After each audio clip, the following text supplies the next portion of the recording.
Hello friends, नमस्कार। स्वागत है आपका हमारे YouTube channel Hariom super education में। तो फ्रेंड्स, आज हम लोग देखिए औसत का पार्ट 3 पढ़ने वाले हैं और आज हम इस पार्ट 3 में टॉप 10 क्वेश्चन को डिस्कस करने वाले हैं। ये टॉप 10 क्वेश्चन हमने जो है कई प्रतियोगी परीक्षाओं से छांट करके लाए हैं, ये आपके सामने प्रस्तुत करेंगे। तो चलिए जल्दी से कॉपी और पेन लेकर जल्दी से तैयार हो जाइए। और यहाँ से देखिए हमने औसत के बारे में आपको सारे ट्रिक्स, सारे फार्मूले आपको बता चुके हैं। और जल्दी से यहाँ से जो प्रश्न यहाँ पे लिखेंगे उसका जल्दी से जल्दी आंसर देने का प्रयास कीजिएगा और कमेंट सेक्शन में जा करके जल्दी से आंसर लिखिएगा, ठीक है। और ये भी बताइएगा कि नहीं ये आज का सवाल कैसा लगा आपको, ठीक है फ्रेंड्स। तो वीडियो को स्किप ना करिएगा, वीडियो को पूरा लास्ट एंड तक देखिएगा, तभी आपको जो है कि समझ में आ पाएगा, नहीं तो नहीं समझ में आ पाएगा, ठीक है फ्रेंड्स। तो चलिए जल्दी से वीडियो को शुरुआत करते हैं। लेकिन उससे पहले यदि आपने हमारे चैनल को सब्सक्राइब नहीं किया है तो प्लीज़ उसे सब्सक्राइब कर दीजिए। बगल में जो बेल आइकन है उसे ज़रूर प्रेस करें ताकि यहाँ से जो न्यू वीडियो हम अपलोड करें वो आप तक आसानी से मिल सके। तो फ्रेंड्स, यदि आपने औसत का पार्ट 1 और पार्ट 2 नहीं देखा है तो डिस्क्रिप्शन में उसका लिंक दिया हुआ है, वहाँ से जा करके आप पार्ट 1 और पार्ट 2 का वीडियो देख करके औसत को अच्छे प्रकार से समझ सकते हैं, ठीक है फ्रेंड्स। तो आइए फ्रेंड्स, यहाँ पे देखिए आज हम लोग औसत का पार्ट 3 में टॉप 10 क्वेश्चन सॉल्व करने वाले हैं, ठीक है। चलिए फ्रेंड्स, देखिए जल्दी से तैयार हो जाइए पूरे जोश के साथ, पूरे उत्साह के साथ। और आज हम लोग देखिए यहाँ पे कुछ बहुत ही महत्वपूर्ण प्रश्न जो है उसको करने वाले हैं। तो देखिए क्वेश्चन नंबर 1। तो देखिए फ्रेंड्स, यहाँ पे देखिए एक क्वेश्चन यहाँ पे है, लिखा गया कि किसी कक्षा में 9 विद्यार्थियों के प्राप्तांक क्रमशः 27 है, 79 है, 62 है, 59 है, 40, 84, 29, 71 व 80 है। तो हमें औसत ज्ञान करना है। तो सबसे पहले देखिए औसत का फार्मूला हमने क्या बताया था कि राशियों का योगफल बटे राशियों की संख्या, वही हमारा औसत होता है। कि किसी राशियों के योगफल में राशियों की संख्या से भाग देने पर जो संख्या प्राप्त होती है उसे औसत कहते हैं। बस आइए देखिए उसी पे देखिए जो मान है उस पर रख देंगे तो हमारा औसत निकल के आ जाएगा। तो देखिए फार्मूला यहाँ पे लिख लीजिए, कहेंगे औसत बराबर राशियों का योगफल, राशियों का योगफल बटे राशियों की संख्या,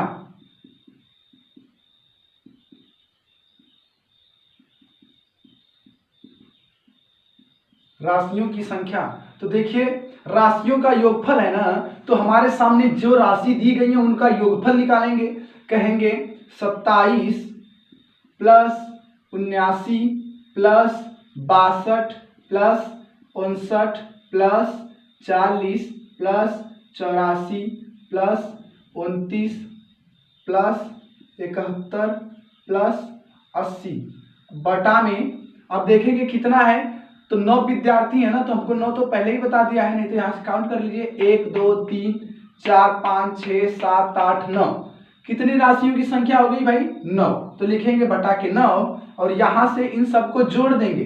तो जोड़ेंगे तो देखिए यहाँ से 9 7 16, 16 2 18, 18 9 27 और 27 4 31, 31 9 40, 40 1 41, 41 को 1 हो जाएगा, हासिल हमारा 4 हो जाएगा। यहाँ से 7 2 9, 9 6 15, 15 5 20, 20 4 24, 24 8 32, 32 2 34, 34 7 41, 41 8 49, 49 4 53। देखिए हमारा आ गया 531 और बटा के 9। यहाँ से देखिए हमारा निकल के आएगा, जब काटेंगे 9 पचे 45, ठीक है ना, और 9 पचे 45 और यहाँ पे 8 बच गया, हो गया 81, तो 9 9 81। तो हमारा देखिए औसत निकल के आ गया, कहेंगे औसत बराबर 59। औसत बराबर 59। कौन सा ऑप्शन सही है बताइए? ऑप्शन नंबर बी सही है, ऑप्शन नंबर बी, ठीक है। चलिए बहुत अच्छा, आगे बढ़ते हैं अगले क्वेश्चन की तरफ। आइए फ्रेंड्स, यहाँ पे देखिए क्वेश्चन नंबर 2 कह रहा है 7 क्रमागत संख्याओं का औसत 20 हो तो सबसे बड़ी संख्या। तो देखिए हमने आपको बताया था कि क्रमागत का मतलब क्या होता है, ये 2 शब्दों से बना है। क्रम आगत, क्रम आगत का मतलब क्रम से आने वाली संख्या, ठीक है ना। तो यहां से देखिए कह रहा है 7 क्रमागत संख्या है, ठीक है ना। और क्या है 7 क्रमागत हमको नहीं पता है, तो देखिए जो चीज हमको नहीं पता होता है उसको यक्ष मान करके निकालते हैं, ठीक है। तो हम यहां से कहेंगे, मान लीजिए हमारी पहली क्रमागत संख्या x हो गई, ठीक है ना। तो दूसरी क्या हो जाएगी, क्रम से आ रही है ना, तो हो जाएगी x+1, और आगे x+2, आगे x+3, आगे x+4, आगे x+5, आगे x+6। तो देखिए 1 2 3 4 5 6 7 हो गई ना, 7 क्रमागत संख्या हमारी आ गई ना। अच्छा अब देखिए इसमें कह रहा है इसका औसत दिया गया है 20।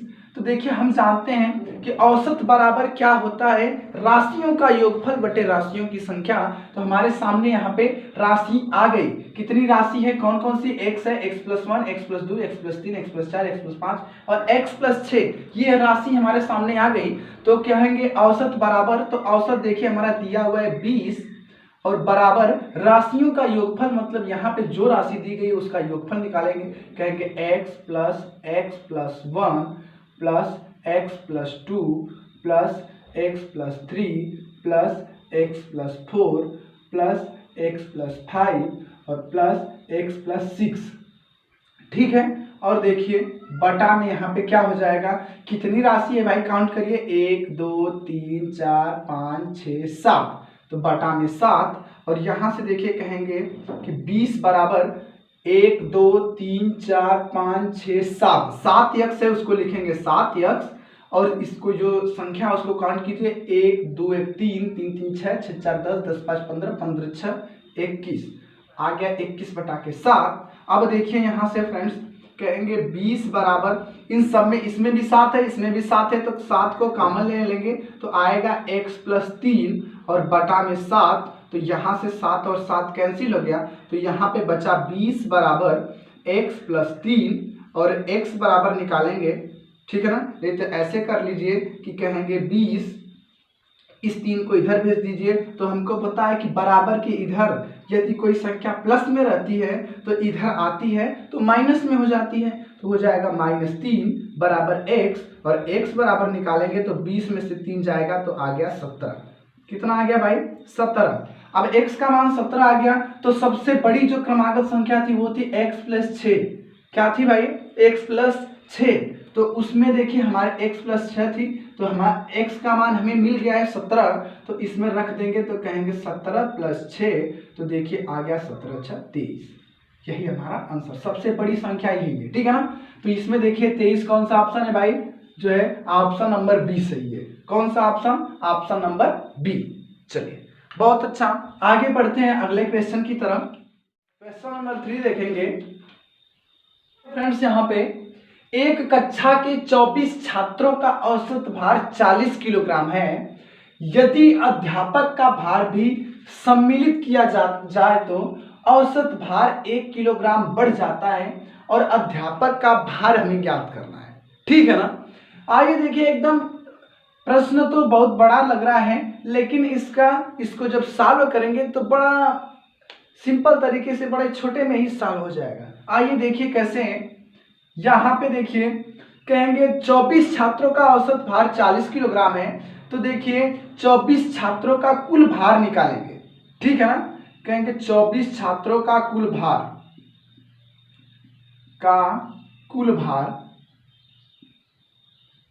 तो देखिए हमने बताया है ना कि औसत बराबर क्या होता है, एक बार फिर से देख लीजिए। औसत बराबर हमने बताया था कि राशियों का योग और बटे राशियों की संख्या। तो अब देखिए राशियों का हमें देखिए यहाँ से कुल भार जो निकालना है, मतलब कि इसका योग निकालना है, राशियों का योग, ठीक है ना। तो हम क्या कहते थे कि यदि राशियों का योग निकालना है तो औसत और राशियों की संख्या का गुणा कर देंगे तो हमें राशियों का योग मिल जाएगा, ठीक है ना। तो यहाँ पे भी देखिए वही काम करना है, जब इसका कुल भार मतलब योग ही निकालना है, ठीक है ना। तो हम क्या करेंगे, जो औसत दिया गया है और राशियों की संख्या जो है उनमें गुणा कर देंगे तो हमें कुल भार निकल के आ जाएगा, ठीक है ना। तो देखिए यहाँ से कहेंगे, तो देखिए यहाँ से कहेंगे औसत कितना है 40 है, तो कहेंगे 40 और गुणे राशियों की संख्या मतलब 24 छात्र थे ना, यही संख्या है, तो इसका कहेंगे 24 और गुणा करवाएंगे। तो देखिए आ गया 4 चौक को 16, 6 हंसी लगा 1 और 4 दूनी 8, 8 एक 9, आ गया 960 किलोग्राम आ गया 24 छात्रों का कुल भार। ठीक है ना। अब देखिए कह रहा है यदि अध्यापक का भार भी सम्मिलित किया जाए तो औसत भार 1 किलोग्राम बढ़ जाता है। अब देखिए एक बात यहाँ पे समझिए कि पहले तो 24 राशि हमारी कितनी थी, 24 थी, ठीक है ना यहाँ पे। अब देखिए यदि अध्यापक को भी यदि उसमें सम्मिलित कर लेते हैं तो राशि कितनी हो जाएगी, 25 हो जाएंगी, ठीक है ना। कितनी राशि हो जाएंगी, 25 हो जाएंगी। अब देखिए कि 1 किलोग्राम जो इसका भार बढ़ जाता है, तो मतलब पहले 40 था, उसमें 1 किलोग्राम बढ़ जाएगा, मतलब कितना हो गया, 41 हो गया, ठीक है ना। तो अब देखिए हमारे सामने आ गया राशियों की संख्या 25 हो गई और यहाँ पे जो औसत भार नया आया है वो हो गया 41, ठीक है ना। तो अब यहां से फिर से देखिए कुल भार निकाल दीजिए। तो कुल भार का मतलब क्या कि 41 गुणे 25 कर दीजिए, ठीक है ना भाई। अध्यापक को इसमें सम्मिलित कर लिया तो पहले 24 था छात्र और अध्यापक भी हो गए, तो मतलब 25 राशि और औसत भार में 1 किलोग्राम की जो है कि वृद्धि हो रही है, तो 40 था पहले, 1 किलोग्राम बढ़ जाएगा, मतलब 41 हो गया। अब यहाँ पे इनका कुल भार जब निकालेंगे तो हो जाएगा, देखिए आइए गुणा कर लेते हैं। तो 41 है, 25 है, तो हो जाएगा 5 एकम 5, 5 चौक को 20, 2 एकम 2, 2 चौक को 8, तो 5 2 8 2 10, 1025 निकल के आ गया, ठीक है ना, 1025। अब देखिए अब हमें इसमें अध्यापक का भार निकालना है, ठीक है ना। तो देखिए अध्यापक का भार निकालना है, तो अध्यापक का भार निकालना है तो यहाँ पे देखिए 1025 में से 960 को माइनस कर देंगे तो हमारा अध्यापक का भार निकल जाएगा। देखिए कहेंगे 1025 और माइनस 960, ठीक है ना। कहने का मतलब देखिए फ्रेंड्स यहाँ पे 24 छात्र का औसत भार इतना था तो कुल मिला के 960 हो गया और उसमें अध्यापक आते हैं तो राशि 25 हो गई और औसत वृद्धि 1 किलोग्राम बढ़ गया, मतलब 41 हो गया। तो उनका कुल भार निकालेंगे कि जब अध्यापक जी आते हैं तो मिला करके बच्चों का और अध्यापक का कुल भार कितना होता है, 1025 किलोग्राम, ठीक है ना। और पहले बच्चे जब थे तो उनका 960 किलोग्राम हुआ करता था और जब अध्यापक जी आ गए तो 1025 किलोग्राम हो गया। तो अब इसमें से उसको घटा देंगे तो अध्यापक जी कितने, इनका जो कितना भार है हमें निकल के आ जाएगा। आइए देखिए, तो इसमें से इसको घटाएंगे तो घटा लीजिए, देखिए 1025 में से 960 को घटाएंगे, माइनस करेंगे तो 5 हो गया और यहाँ पे देखिए 12 12 में 6 गया 6, यहाँ पे हो गया 0, तो ये निकल के आ गया 65 किलोग्राम। कितना भाई, 65, मतलब अध्यापक जी इनका भार कितना है, 65 किलोग्राम। हमारा कौन सा ऑप्शन सही है, ऑप्शन नंबर डी सही है, ठीक है ना, ऑप्शन नंबर डी। चलिए बहुत अच्छा, आगे बढ़ते हैं क्वेश्चन नंबर 4 की तरफ।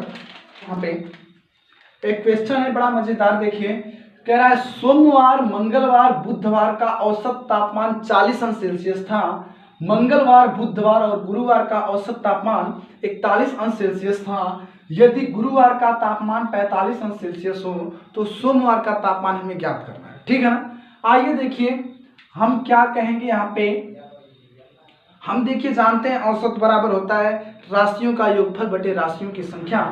तो हम कहेंगे कि देखिए सोमवार प्लस मंगलवार प्लस बुधवार, ठीक है ना। इस तीनों दिन का देखिए औसत तापमान 40 अंश सेल्सियस था। तो हमने देखिए पढ़ा है कि औसत बराबर, एक बार फिर से देख लीजिए, आपको समझा दें कि राशियों का योग बटे राशियों की संख्या, ठीक है ना। अब देखिए हम यहाँ पे सोमवार प्लस मंगलवार मतलब इसका कुल तापमान निकाल रहे हैं, ठीक है ना। औसत तापमान 40 अंश सेल्सियस था, हम कुल तापमान निकाल रहे हैं, मतलब राशियों का योग निकाल रहे हैं। राशियों का योग निकालेंगे, इसका मतलब औसत गुणे राशियों की संख्या।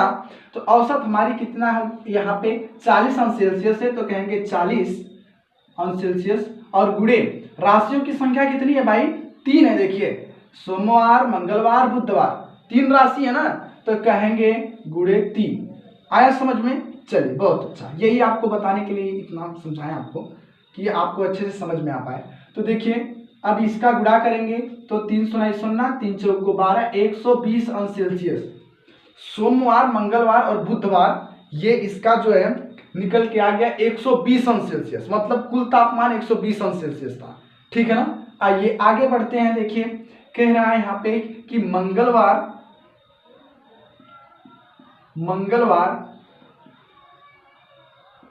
बुधवार और गुरुवार इसका तापमान देखिए बताया 41 अंश सेल्सियस।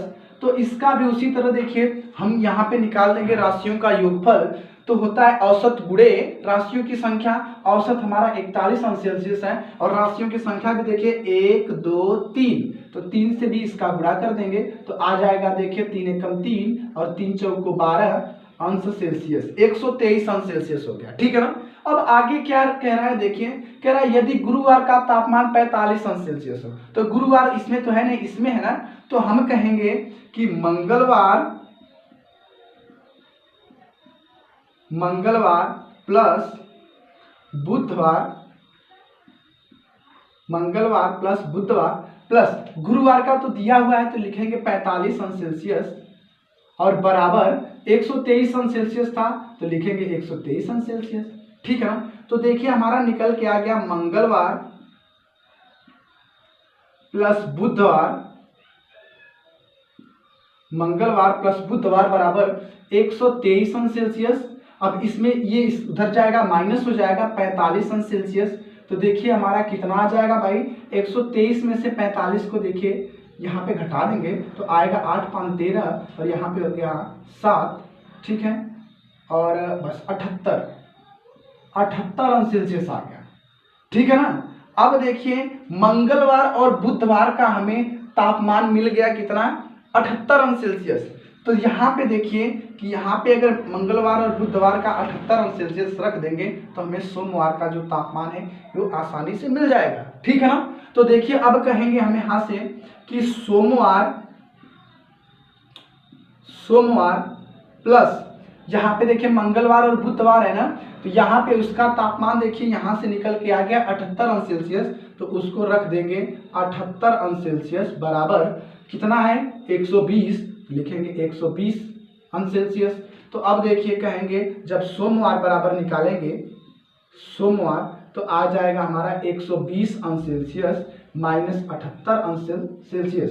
तो देखिए 120 में से देखिए 78 को जब हम घटाएंगे तो आ गया 10 में से 8 गया 2 और यहाँ पे हो गया 1, मतलब 11 7 4 11, मतलब आ गया निकल के 42 अंश सेल्सियस। सोमवार का देखिए कितना तापमान आ गया भाई, 42 अंश सेल्सियस। आप लोगों को आया अच्छे से समझ में आया तो बहुत अच्छा। ठीक है ना। तो देखिए 42 अंश सेल्सियस मतलब ऑप्शन नंबर ए सही है। कौन सा ऑप्शन सही है, ऑप्शन नंबर ए। चलिए बहुत अच्छा, आगे बढ़ते हैं अगले क्वेश्चन की तरफ। आइए फ्रेंड्स यहाँ पे देखिए क्वेश्चन नंबर 5, 11 23 तथा x का औसत 40 है, तो हमें x का मान ज्ञात करना है। ठीक है। तो देखिए यहाँ पे हम जानते हैं कि औसत बराबर क्या होता है, औसत बराबर होता है राशियों का योग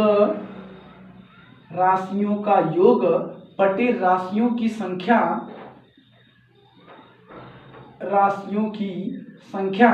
तो देखिए यहाँ से राशियों का योग हमारे सामने देखिए राशि दी गई है, 11 है 23 है x है ना, तो कहेंगे 11 प्लस 23 प्लस x बटा के कितना हो गया भाई, बटा के अच्छा राशियों की संख्या कितना है 1 2 3, तो लिखेंगे 3 और औसत बराबर दिया गया है कितना 40, तो बराबर 40 लिख देंगे।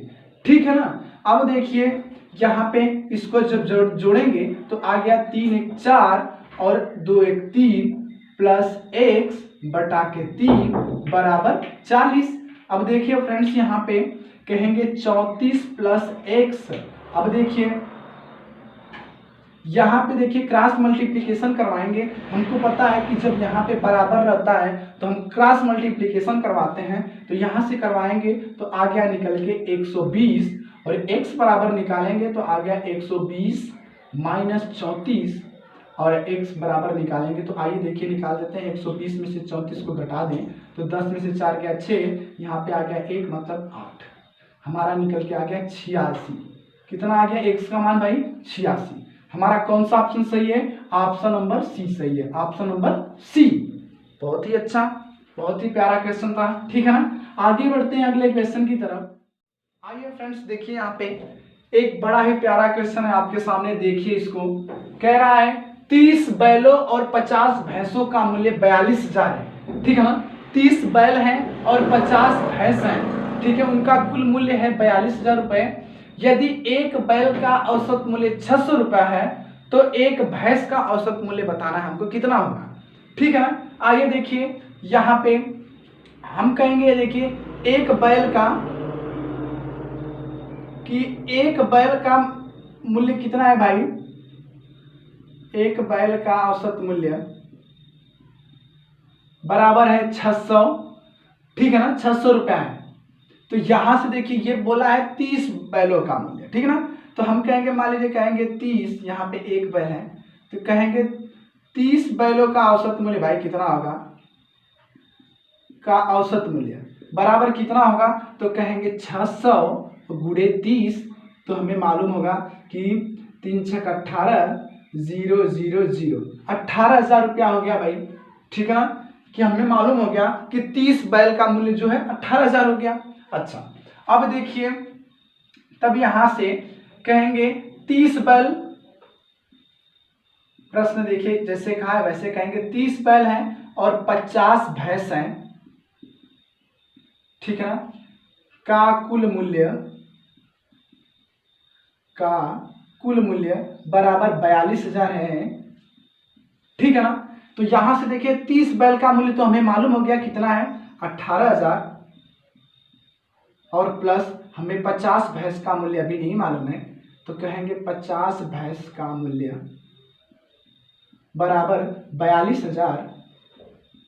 तो देखिए 50 भैंस का मूल्य निकालेंगे, 50 भैंस का मूल्य बराबर तो 42,000 हो गया। अब देखिए ये 18,000 उधर जाएगा तो हो गया 18,000, और इसमें से देखिए घटा देंगे तो 42,000 और 18,000 माइनस करेंगे तो 0 0 0, 12 में से 8 गया 4 और 3 में से गया 2, तो आ गया 24,000, ठीक है ना। कितना निकल के आ गया भाई? 24,000। अच्छा, कहने का मतलब क्या निकला, 50 भैंसों का मूल्य निकल गया 24,000। तो हम कहेंगे एक भैंस का मूल्य भाई, एक भैंस का मूल्य, ठीक ना, कहेंगे 50 भैंस का मूल्य 24,000 है तो एक भैंस का मूल्य कितना होगा? तो कहेंगे 24,000 बटा के 50।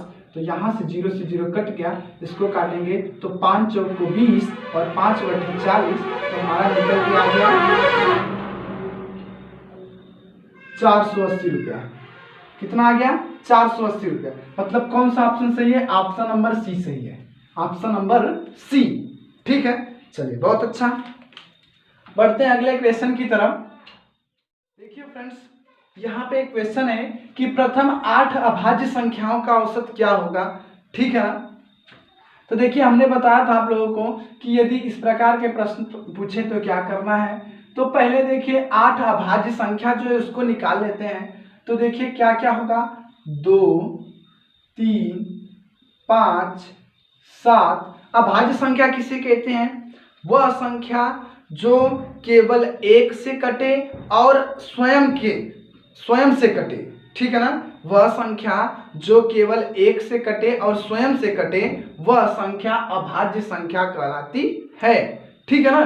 तो यहाँ पे देखिए हम लिख देंगे 2 3 5 7, ठीक है ना, 11 13 और 17, कितना आ गया? 1 2 3 4 5 6 7 और 1 लिख लीजिए 19। अब देखिए हो गया 8 संख्या हो गई अभाज्य हमारी, 1 2 3 4 5 6 7 8, 8 संख्या हो गई ना। तो देखिए इसका औसत निकालना है, तो औसत हमको पता है कि औसत बराबर क्या होता है, औसत बराबर होता है राशियों का योग बटे राशियों की संख्या। तो राशियों का योग देखिए यहाँ पे राशि जो दी गई हमारे सामने उसका योग निकालेंगे, कहेंगे 2 + 3 + 5 + 7 + 11 + 13 + 17 + 19 और बटा के कितनी राशि है गिन लीजिए, काउंट कर लीजिए, 1 2 3 4 5 6 7 8 और यहाँ पे भी लिखा गया 8, तो यहाँ से लिख देंगे 8।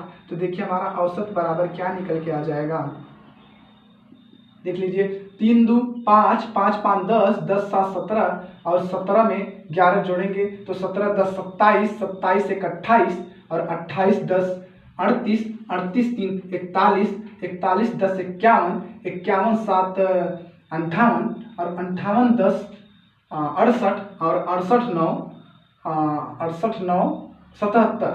तो आ गया देखिए 77 बटा के 8, ठीक है ना।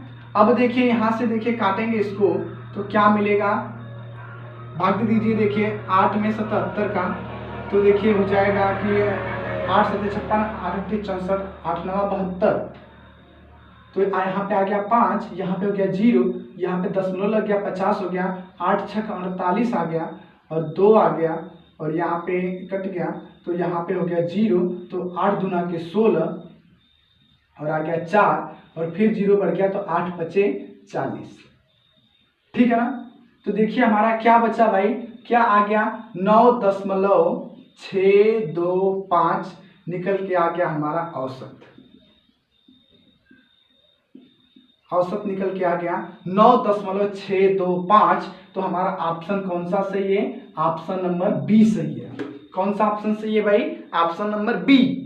बहुत अच्छा, चलिए बढ़ते हैं अगले क्वेश्चन की तरफ। तो चलिए फ्रेंड्स यहाँ पे देखिए क्वेश्चन नंबर 8 है कि 4 क्रमिक संख्याओं का औसत 106 है तो आरोही क्रम में तीसरी संख्या क्या होगी, ठीक है। तो देखिए यहाँ पे क्रमिक का मतलब क्रमागत से है, क्रमिक का मतलब क्रमागत और क्रमागत का मतलब क्या होता है, क्रम से आने वाली, ठीक है ना फ्रेंड्स। तो यहाँ पे देखिए कहेंगे कि मान लीजिए पहली क्रमागत संख्या हमारी x हो गई, ठीक है ना, तो दूसरी क्या हो जाएगी x + 1, तीसरी क्या हो जाएगी x + 2, ठीक है ना, और चौथी क्या हो जाएगी x + 3, ठीक है ना। इनका औसत दिया है कितना 106 है, तो आरोही क्रम में तीसरी संख्या ज्ञात करनी है।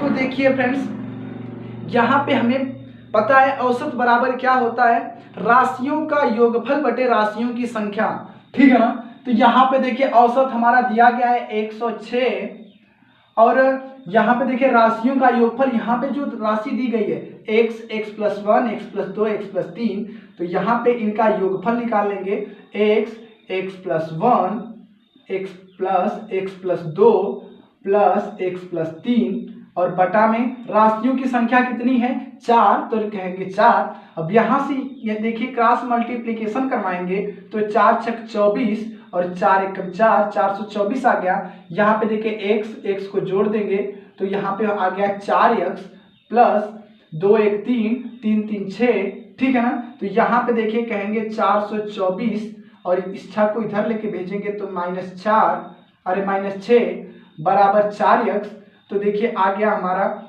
418। 424 में से देखिए 6 को घटाएंगे 418 बराबर 4x, तो x का मान निकालेंगे तो आ गया देखिए 418 बटा के 4। अब देखिए इसका इसमें भाग दे देंगे तो आएगा कितना 4 × 1 = 4 और 4 × 4 = 16 और 4 × 5 = 20। आ गया हमारा x का मान आ गया 104.5, 104.5। अब यहाँ से कह रहा है आरोही क्रम में तीसरी संख्या ना, तो यहाँ से देखिए पहली हो गया, दूसरी हो गया, तीसरी संख्या आ गई x + 2, क्या आ गया x + 2, तो x + 2 आ गया तो मतलब x का मान निकला है हमें 104.5 और इसमें देखिए 2 को ऐड कर देंगे तो आ गया 106.5, यही हमारा आंसर हो गया। तो कौन सा ऑप्शन सही है भाई, इसमें ऑप्शन नहीं दिया है ना ये वाला, तो इसमें है इनमें से कोई नहीं। कौन सा ऑप्शन, इनमें से कोई नहीं, ऑप्शन नंबर डी सही है, ठीक है। चलिए बहुत अच्छा, आगे बढ़ते हैं अगले क्वेश्चन की तरफ। तो देखिए फ्रेंड्स यहाँ पे ए बी सी का औसत भार 45 किलोग्राम है, यदि ए तथा बी का औसत भार 40 किलोग्राम तथा बी तथा सी का औसत भार 43 किलोग्राम हो तो बी का भार हमें ज्ञात करना है। तो देखिए यहाँ पे हम जानते हैं ए बी सी का औसत भार इतना है, तो उनका योगफल निकाल लेते हैं। तो योगफल निकालेंगे तो देखिए राशियों का योगफल क्या होता है, औसत गुणे राशियों की संख्या, तो वही निकालेंगे। कहेंगे यदि ए बी सी का औसत भार इतना है तो कहेंगे ए प्लस बी प्लस सी बराबर क्या हो जाएगा हमारा, मतलब राशियों का योगफल क्या हो जाएगा, हमने आपको बताया है औसत गुणे राशियों की संख्या। तो औसत देखिए दिया गया है 45 और राशियों की संख्या कितना है, 3 राशि है ना, देखिए 1 2 3, तो यहाँ से देखिए मल्टीप्लाई करेंगे तो 3 5 15 5 हासिल लगा 1 और 3 चौको 12 12 1 13, 135 किलोग्राम आ गया। कितना, 135। अब यहाँ पे देखिए यहाँ पे कि ए तथा बी का औसत भार 40 किलोग्राम है, तो देखिए इनका भी निकाल लीजिए योगफल। तो देखिए आ जाएगा ए प्लस बी का निकालेंगे योगफल, तो आ गया हमारा कि औसत कितना है 40 और गुणे राशियों की संख्या कितना है 1 2 है, तो कहेंगे 2 मतलब 40 गुना के 80 किलोग्राम आ गया। ठीक है ना। अच्छा आगे बढ़े तो देखिए बी तथा सी का औसत भार इतना है, तो इसका भी योगफल निकाल लीजिए। कहेंगे बी प्लस सी बराबर, मतलब बी और सी का कुल भार जो है कितना हो जाएगा, औसत कितना है 43 और राशियों की संख्या कितना है 2 है, 1 है 2 है, कहेंगे 2 गुणा कर देंगे। देखिए 2 3 6 और 2 चौको 8, 86 किलोग्राम आ गया। A plus B plus C का आ गया 135 kilogram, A plus B 80 kilogram, B plus C 86 kilogram. तो हमें बी का भार ज्ञात करना है। तो देखिए यहां से कह सकते हैं कि ए प्लस बी प्लस सी बराबर 135 किलोग्राम है। तो हमें यहाँ से देखिए ए प्लस बी का मान दिया गया है ना, कितना है 80, तो कहेंगे ए प्लस बी बराबर 80 प्लस सी बराबर 135। तो c बराबर निकालेंगे तो आ गया 135 माइनस 80। 135 में से देखिए 80 को घटाएंगे तो हमारे सामने आ गया 5 और 8 5 13, मतलब 55 किलोग्राम। c का मान आ गया 55 किलोग्राम। ठीक है ना। अच्छा आगे बढ़ते हैं तो देखिए यहाँ पे कहेंगे a plus B plus C, A plus B plus C बराबर 135 किलोग्राम है। तो देखिए यहाँ से b प्लस सी भी दिया गया है, यहाँ पे कितना है 86 किलोग्राम। तो यहाँ से a का निकाल लेंगे, a प्लस कहेंगे 86 बराबर 135। तो देखिए यहाँ पे a बराबर निकल के आ गया 135 माइनस 86।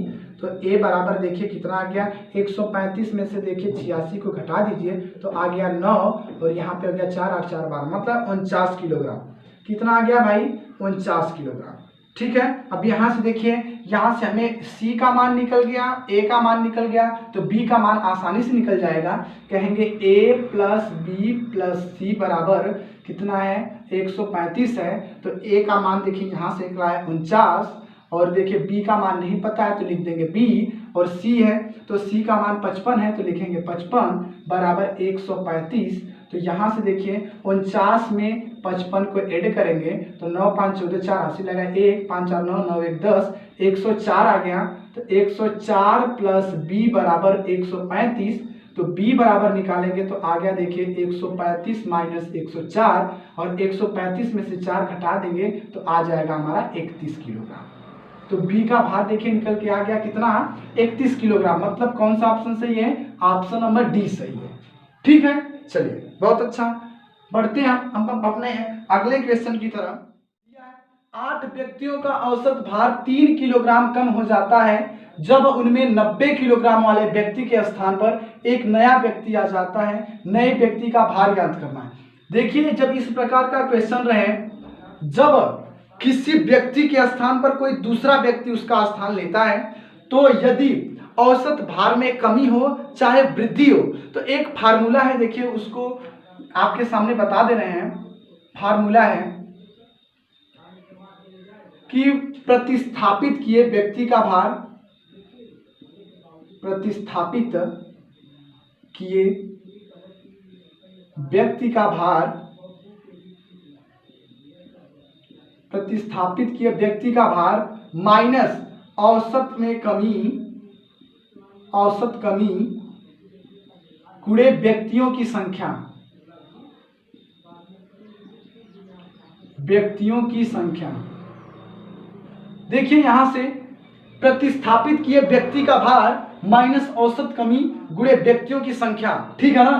तो इस फार्मूले पे देखिए यहाँ पे रख देंगे तो जो नया व्यक्ति आता है उसका भार कितना है हमें ज्ञात हो जाएगा। आइए कैसे देखिए, प्रतिस्थापित किए व्यक्ति का भार कितना है भाई, 90 किलोग्राम है, ठीक है ना। प्रतिस्थापित का मतलब यही व्यक्ति ने गया था भाई, यही व्यक्ति निकला है तो उसके स्थान पे कोई दूसरा व्यक्ति आया है, तो इसका भार कितना है 90।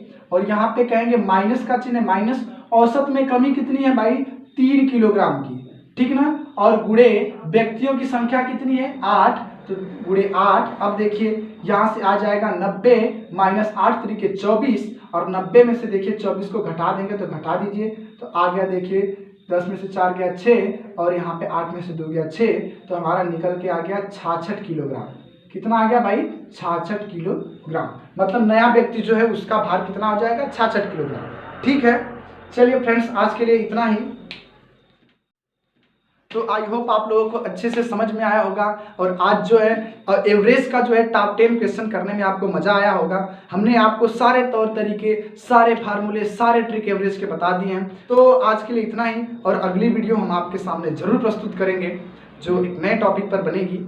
तो आज के लिए इतना ही, बस पढ़ते रहिए, लिखते रहिए, मुस्कुराते रहिए और हमारे चैनल को देखते रहिए। और यदि चैनल को सब्सक्राइब नहीं किए हैं तो उसको सब्सक्राइब कर दीजिए, बगल में बेल आइकन है उसे जरूर प्रेस करें ताकि हम जो न्यू वीडियो अपलोड करें आप तक आसानी से मिल सके। तो बस फ्रेंड्स आज के लिए इतना ही, नमस्कार, बाय बाय, गुड बाय, जय हिंद।